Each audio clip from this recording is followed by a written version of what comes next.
Pessoal, bom dia! Como é que estão os senhores? Estão passando o álcool gel? Então passem o álcool gel toda vez que vocês chegarem da rua ou então depois que vocês forem para a rua. Tá bom? Tranquilo? Então hoje nós vamos dar continuidade aos nossos estudos sobre os entes descentralizados da administração pública. Hoje nós vamos falar das famosas fundações. E o que seriam essas fundações?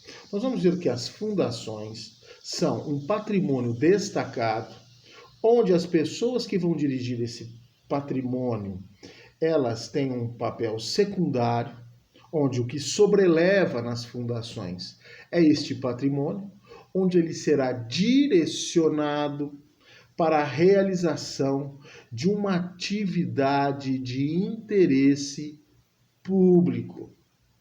Então, se a gente for ver, essas fundações, que são entes descentralizados da administração pública, eles possuem as mesmas diretrizes, essas fundações, daquelas fundações que vocês estudaram no direito civil.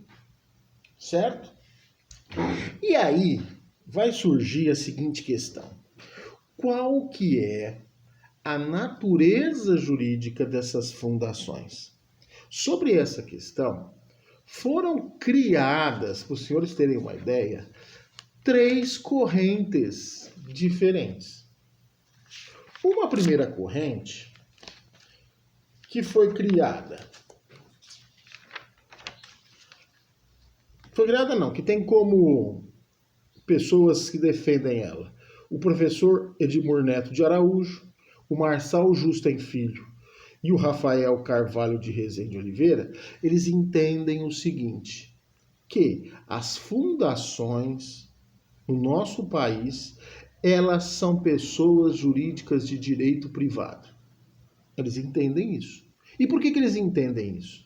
Porque eles entendem que a Lei 7.596/87, se nós dermos uma lida no artigo 4º, ele diz expressamente que as fundações, elas necessariamente terão que ser pessoas jurídicas de direito privado. Então, é uma imposição legal. Ponto. Em contrapartida, nós temos também, senhores, uma segunda corrente, que é liderada pela professora Maria Silvia Zanello de Pietro, Celso Spitzkowski, Toshio Mukai e Diógenes Gasparim. O que essa segunda corrente diz? Ela diz que as fundações, elas podem ser tanto de direito público como de direito privado. Aí vai depender do que, senhores? Do conteúdo da lei que as instituiu, bem como dos respectivos estatutos que vão ser desenvolvidos para que ela exerça essa sua atividade de interesse da comunidade. E nós temos também, senhores, uma terceira corrente.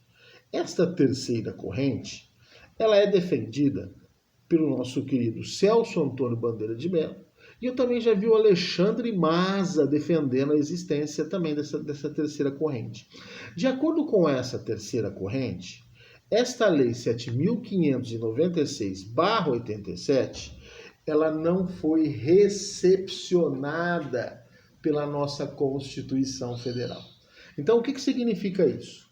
De acordo com essa terceira corrente, no Brasil, as fundações possuem natureza jurídica de direito público. Certo? Mas, pelo A e pelo B, o que a gente vai fazer? Nós vamos estudar ambas. Vamos falar, só existe a pública e pular a privada. Não. Ambas existem, em termos doutrinários. Agora, se no plano prático adotam um ou outro, não tem problema nenhum. Vamos falar então primeiro das fundações, senhores, de direito privado. Nas fundações de direito privado, o que acontece? Ela vai ser determinada, todas as suas atividades, todas as suas consequências, pelo direito civil, pelo direito comum, salvo se houver alguma lei de direito público determinando que isso seja aplicado de forma diferente, certo? Nós vamos ver que essas fundações de direito privado, quando elas foram criadas, elas também queriam dar uma maior agilidade a esses entes descentralizados para que ele buscasse de uma forma mais, o que, senhores? Mais dinâmica e efetiva a busca dessas atividades públicas que seriam desenvolvidas por ela. Então vamos lá. Quais são as consequências principais se existir uma fundação de direito privado? Primeiro, os seus bens eles são penhoráveis. Ou seja, se houver uma dívida, esses bens dessa pessoa jurídica de direito privado, essa fundação privada, os seus bens vão poder se sujeitar à penhora e vendidos, né, para pagar eventuais dívidas. Segundo, elas não terão juízo privativo. Terceiro, em termos de responsabilidade civil, isso aqui é importante. Por quê? Se um agente desta fundação de direito privado, ela causar um dano ao particular, ela só vai responder objetivamente, com base no artigo 37, parágrafo 6º, se esta fundação privada, ela exercer um serviço de caráter público, certo? Aí responde com base no artigo 37, parágrafo 6º da nossa Constituição. E o que também é importante que nós saibamos? As pessoas que trabalham nessa fundação de direito privado, nós vamos ver que o seu regime trabalhista ele vai ser o quê? O da CLT. Então ele será um agente estatal cujas atividades serão regidas pela consolidação das leis trabalhistas. Certo? E quando que essas entidades, senhores, essas fundações de direito privado, elas vão adquirir personalidade jurídica, tornando-se apta a direitos e obrigações no mundo jurídico? Nós vamos ver que elas vão começar a existir de direito quando os seus registros, quando o seu estatuto, ele for inscrito no registro civil das pessoas jurídicas. Aí, quando ela for registrada no cartório, ela começa a ter existência jurídica. Professor, me dá algum exemplo de uma fundação de direito privado que o senhor conheça? Pois não, a famosa Fundação Padre Anchieta. Então, a Fundação Padre Anchieta, que a gente vê sempre falando na televisão, ela é uma fundação de direito privado. Perfeito? E aí, senhores, vamos falar então agora das fundações de direito público. Nós vamos ver, senhores, que essas fundações de direito público, contrariamente às fundações de direito privado, elas vão nascer através do momento em que a lei instituidora dela vier ao mundo jurídico. Portanto, não há necessidade de levá-la a registro para que ela ganhe vida no mundo jurídico. Basta que a lei instituidora dela venha ao mundo jurídico e ela já torna-se apta a direitos e obrigações na ordem civil. E da onde você tirou essa ideia, professor? Ela está aqui no artigo 37 da nossa Constituição, inciso 19. E olha o que ela diz. Somente por lei específica poderá ser criada a autarquia e autorizada a instituição de empresa pública, de sociedade de economia mista e de fundação, cabendo a lei complementar, neste último caso, definir as áreas de sua atuação. Então, se a gente for ver, senhores, no plano prático, as fundações de direito público, elas não se diferem substancialmente das autarquias. Então, por isso que as fundações públicas, elas também são conhecidas por autarquias fundacionais. Perfeito? Tá dando para os senhores entenderem? Vamos ver então as principais características dessas fundações de direito público, professor. Vamos lá. Então elas são, primeira característica dela, elas são criadas através de uma lei específica. Portanto, elas adentram o mundo jurídico, existindo juridicamente de direito e de fato, quando ela for posta no mundo jurídico através de uma lei específica de iniciativa do chefe do executivo, da União, presidente da República, estadual, governador ou municipal, do prefeito municipal. E o objeto das suas atividades. Nós vamos ver que essas fundações públicas, em hipótese alguma, elas terão uma finalidade lucrativa. Elas sempre vão desenvolver aquelas chamadas atividades socialmente relevantes. Aqui, por exemplo, entram as fundações que buscam assistência social, defesa do meio ambiente, defesa do patrimônio histórico e cultural, promoção da ética, promoção da cidadania, dos direitos humanos e por aí vai. E o regime de pessoal? Diferentemente das fundações de direito privado, onde eles serão seletistas, aqui nas fundações de direito público, eles serão o que, senhores? Eles serão estatutários, certo? E o patrimônio que compõe essas fundações de direito público? Nós vamos ver que essas fundações, o patrimônio dela, são considerados bens públicos. Por serem, então, bens públicos, eles não são oneráveis, não vai poder recair uma hipoteca sobre eles, por exemplo, e, além disso, eles são impenhoráveis. Tranquilo? E o foro processual? Depende. Se essa for uma autarquia criada em âmbito federal, é a Justiça Federal que vai ser a competente para dirimir os conflitos em que ela estiver envolvida. Todavia, se ela for uma fundação estadual ou municipal, todas as suas contendas, elas são dirimidas perante a Justiça Estadual. Tranquilo? E a responsabilidade civil?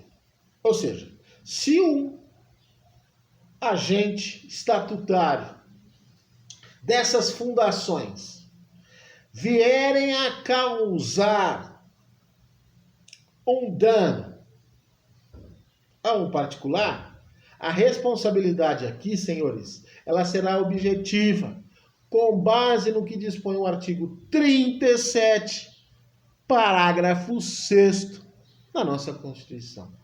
Tranquilo? Deu para os senhores entenderem, então? Não é muito difícil, né? E aí você vai perguntar, professor, entendi. Agora dá pra gente uma definição, quer dizer, um exemplo dessas fundações públicas existentes no nosso ordenamento jurídico. Pois não, a FUNAI, Fundação Nacional do Índio. A FUNAI, ela é o que, senhores? Ela é uma fundação de direito público. A FAPESP, a famosa Fundação de Amparo à Pesquisa do Estado de São Paulo. Nós temos a Fundação Casa, também é uma fundação. Nós temos o IBGE. O IBGE também é uma fundação. Certo? Deu para os senhores entenderem, então, o que é essa fundação pública? Eu gosto muito da definição de fundações públicas que é dada pelo professor Alexandre Maza, porque ele sintetiza tudo isso que eu acabei de dizer para os senhores. E ele diz o seguinte: as fundações públicas são pessoas jurídicas de direito público interno, instituídas por lei específica, como falei, através do chefe, de iniciativa do chefe do executivo, mediante a afetação de um acervo patrimonial do Estado, dirigido a uma dada finalidade pública. Então, esta definição do nosso querido professor Alexandre Maza, ela sintetiza todas as características predominantes dessas fundações de direito público. Tranquilo, meus amigos? Tranquilos, meus alunos do Unifafib? E agora eu vou trazer para os senhores umas questões envolvendo estas fundações. Vamos lá então, professor. Pois não. A primeira delas é o seguinte, olha. As fundações de direito público, também denominadas autarquias fundacionais, tá vendo como é que eu disse? São instituídas por meio de lei específica e seus agentes não ocupam cargo público e não há responsabilidade objetiva por dano causado a terceiros. Mentira. Acabei de falar para os senhores que eles são o quê, senhores? Eles ocupam cargo público e eles são o quê? Servidores públicos estatutários. E toda vez que eles vierem a causar um dano ao particular, eles vão responder objetivamente com base no artigo 37, parágrafo 6º. Letra B. Seus contratos administrativos devem ser precedidos de procedimento licitatório na forma da lei. Perfeito! Perfeito! Então, toda vez que uma fundação de direito público ela tiver que contratar de um particular um determinado serviço ou a realização de uma determinada obra, ela necessariamente terá que abrir um procedimento licitatório e aí ela verá qual que é a modalidade que ela vai utilizar para estar contratando este serviço ou a realização dessa obra. Então essa daqui é a correta. Letra C. Seus atos constitutivos devem ser inscritos junto ao registro civil das pessoas jurídicas, definindo as áreas de sua atuação. Mentira. Os atos não precisa, levar registro nada de uma fundação pública para que ela possa começar a existir juridicamente. E por que, professores? Professores não, alunos. E por que, meus senhores? Porque com a criação da lei específica, ela posta no mundo jurídico, ela já começa a existir. Então, por isso que essa C, você tem que o quê? Vazar dela, nem assiná-la ela. E a letra E, seus atos administrativos não gozam de presunção de legitimidade e não possuem executoriedade. Mentira. Mentira. Ela pode praticar atos administrativos autoexecutáveis e gozados dessa presunção de legitimidade, ou seja, são verdadeiros os atos por ela praticados, até que se prove ao contrário. Então, por isso, vocês não vão assinalar em hipótese alguma esse item D. Tranquilo? Tranquilo, né, gente? E a letra I, ela diz o seguinte, ó, seu regime tributário é comum sobre o patrimônio e renda e os serviços relacionados às suas finalidades essenciais. Mentira. Seu regime não vai ter não vai ter tributo sobre o patrimônio, a renda e os serviços praticados por ela. Certo? Tranquilo, meus amores? Tranquilo, tranquilo. Vamos ver aqui outra também que fala sobre a questão envolvendo o nosso assunto, né, de fundações. Olha uma aqui. Uma caiu na CESP no ano de 2011. E o que ela diz? Ó, julguem o item a seguir. Julguem o item a seguir. E tá assim, ó, você vai ter que falar se é verdadeiro ou falso na época que essa questão foi criada. Pode-se criar uma fundação pública para exploração de atividade econômica de cunho lucrativo. Tá errado.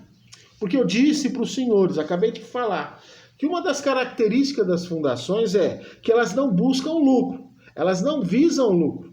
Elas visam o quê? Desenvolver uma atividade, um serviço que tenha relevância para a comunidade. Que pode ser, como diz, de cunho literário, de cunho de preservação do meio ambiente, direitos humanos, ensino, tecnologia e etc. Mas nunca, senhores, uma fundação ela será criada para buscar interesses econômicos.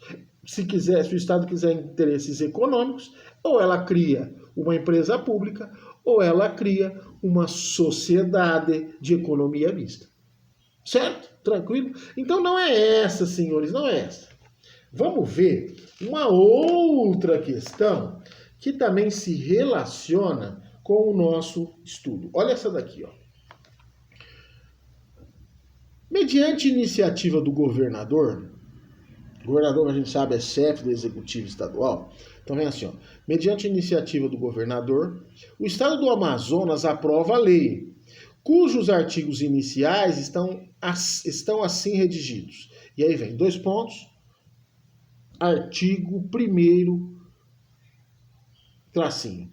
Fica o Poder Executivo autorizado a instituir, por escritura pública, sob denominação de, aí vem, pontilhado, pontilhado, que se regerá por esta lei, pelas normas civis, por seu estatuto e com as finalidades discriminadas no artigo 2º, parágrafo 1º. Aí vem A.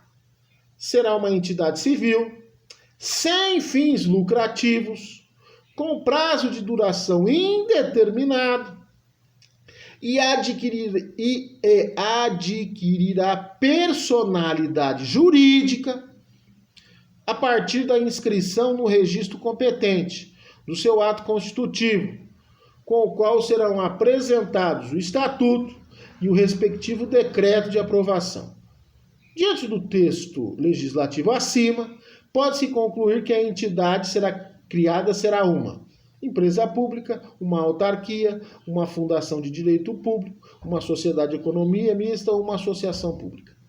Empresa pública e sociedade de economia mista não é. Por quê? Porque aqui fala que não pode buscar atividade econômica. Então já tira essa. Autarquia também não é. Porque a autarquia não precisa ser levada para registro, ela também se cria através de uma lei específica. Associação pública também não tem nada a ver. Então o que é, senhores, aqui? Aqui é uma fundação de direito privado. E você sabe o que é uma fundação de direito privado? Porque a própria lei diz aqui, ó. Se a gente falar, ó, fica o poder público executivo autorizado a instituir por escritura pública. Como eu disse para os senhores, as fundações de direito público, elas são criadas através da lei, não precisa levar registro. Já as fundações de direito privado, para que elas possam existir, ela tem que ser levada a registro no cartório. Entenderam? Ah, então aqui não é autarquia, e não é empresa pública, não é sociedade de economia mista. E aí vem, será uma entidade civil sem fins lucrativos. Se não é fim lucrativo, senhores, o que é uma fundação? E a única questão, então, que nos empurra para a gente assinalar é a fundação de direito privado. Certo? Deu para os senhores entenderem? Tranquilo até aqui, meus amores? A outra. Caiu o seguinte, ó. A doutrina e a jurisprudência nacional reconhecem a existência de 2 tipos de fundação governamental. 2 pontos. As de direito público e as de direito privado. Ponto. Não faz parte dos traços comuns dessas 2 espécies. E aí vem a letra A. A inexigibilidade de inscrição de seus atos constitutivos no registro civil das pessoas jurídicas. Essa daqui não faz parte dos traços comuns. Por quê? Uma tem que ser registrada no cartório e a outra não, já vem através de lei. A imunidade tributária, no que se refere ao patrimônio, as rendas e aos serviços vinculados, as suas finalidades essenciais e as delas recorrentes. A vedação de acumulação de cargos e empregos públicos, a submissão às normas gerais de licitação estabelecidas por lei federal e o controle pelo Tribunal de Contas. Então seria essa letra A de amor. Vamos para outra aqui, senhores. Esta daqui diz o seguinte, ó. Foi uma questão que caiu no concurso de procurador do Banco Central. Isso caiu no ano de 2009. Olha o que ela diz, ó. Acerca da administração pública indireta, assinale a opção correta. Não, eu vou explicar só o que nos interessa, tá? Porque que ela é a correta. Não colide materialmente com a Constituição Federal a determinação de que sejam previamente aprovadas pelo Poder Legislativo as indicações do presidente das entidades da administração pública indireta. Então, esquece. Devido à natureza privada das empresas públicas e sociedades de economia mista, exploradoras de atividade econômica, não há espaço para que essas entidades sejam fiscalizadas pelo TCU. Não, todas elas são controladas e fiscalizadas pelo TCU. Então, furado. Agora, letra C. Prevalece o entendimento de que as fundações públicas com personalidade jurídica de direito público são verdadeiras autarquias, as quais devem ser criadas por lei e não por ato infralegal. Perfeito! Essa daqui que os senhores têm que assinalar. E foi a grande característica que eu disse para os senhores. Nós vamos perceber que autarquia e fundações de direito público praticamente é a mesma coisa. Praticamente. Tanto que as fundações públicas, elas também são denominadas de autarquias fundacionais. A diferença é que na autarquia, o elemento das pessoas que o compõem, ela tem uma predominância maior em relação ao patrimônio, enquanto que nas fundações o patrimônio ele sobreleva em relação às pessoas que a compõem. Então essa é a diferença básica, certo? E a letra D, as autarquias são caracterizadas pela subordinação hierárquica a determinada pasta da administração pública direta. Dessa forma, contra a decisão proferida por elas, cabe recurso hierárquico próprio do chefe da pasta. Nem passa perto dessa daqui, tá? Ela tá erradíssima. Letra E. O consórcio público, mesmo com personalidade do direito público, não passa a integrar a administração pública indireta de todos os entes da federação consorciados. Mentira também. Não serve essa daqui. Então, senhores, vocês estão entendendo? Vocês estão conseguindo, então, observar tudo isso que nós dissemos aí para os senhores? Então, nós estudamos nesse primeiro semestre todas as questões envolvendo o que, senhores? Os entes descentralizados. Falamos do seu aspecto geral, expliquei para os senhores certinho do aspecto geral da administração pública direta. Estudamos as autarquias, estudamos as sociedades de economia mista e agora estudamos as fundações. Esta provavelmente é a última aula que nós vamos fazer sobre essa modalidade remota. Gostaria de agradecer os senhores pela audiência e pela compreensão nesse momento muito difícil que nós estamos passando aí no país em razão dessa pandemia do coronavírus. Então eu espero que, passado esta fase das atividades remotas, nós consigamos, após julho, nós vamos pegar junho agora, nós vamos ficar em casa, maio, junho, julho, nós consigamos aí terminar o nosso semestre com as outras matérias. Foi muito difícil, viu, senhores, nós nos adaptarmos a esta nova realidade que foi nos impostas assim de forma urgente. Todos nós, professores, ficamos muito assustados com essas tecnologias que nós tivemos que aprender meio assim na marra para poder passar para os senhores um pouco do conteúdo de cada uma das matérias. Eu espero que através dessas videoaulas, através do material enviado por este professor para os senhores via portal Unifafib, ele tenha ajudado aí os senhores a entender um pouco desta matéria importantíssima que é o direito administrativo.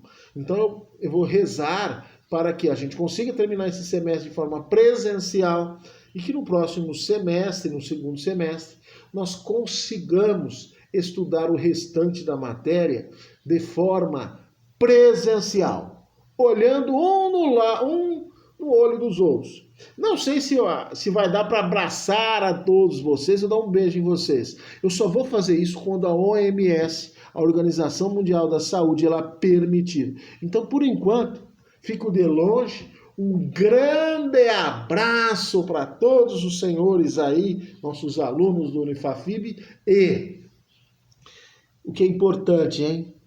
Álcool gel. Um abraço. Fiquem com Deus.